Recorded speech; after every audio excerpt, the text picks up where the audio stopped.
I think much more than natural resources, countries succeed because of choices their leaders make. Nigeria has earned hundreds of billions of dollars from oil, and we have other natural resources that could earn much more. But what our leaders have decided in the past to do with those oil revenues has more or less determined our lack of economic progress. And here I will just give two possible trajectories.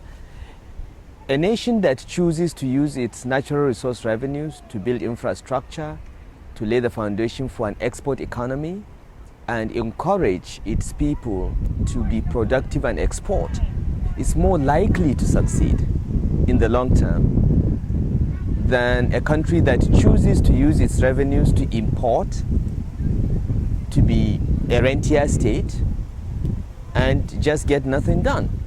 I think Nigeria's problem is that we chose the latter option. We allowed our exchange rate to be overvalued. We moved the focus of the government and the private sector towards oil.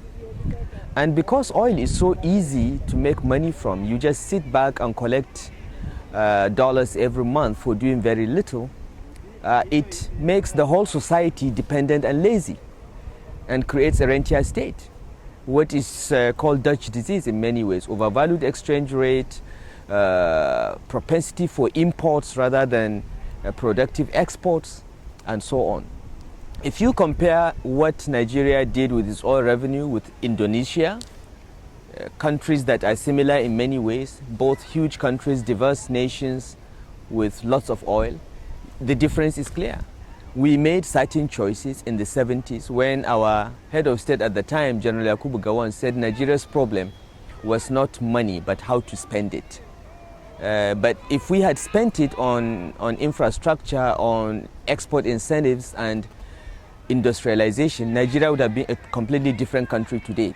If we had chosen, for instance, not to build 22 airports and encourage Nigerians to own cars that we do not manufacture but mostly import or assemble,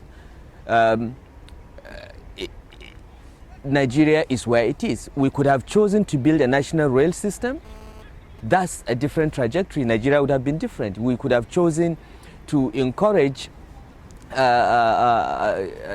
another form of transportation rather than car ownership.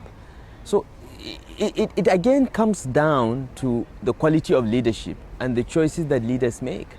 And I think in Nigeria we've had leaders that have made some really bad choices, and we are still living with those choices. The challenge for Nigeria's current and future leaders is how to move the psychology of the people and the dependency syndrome that these bad choices over the last 30 years have created.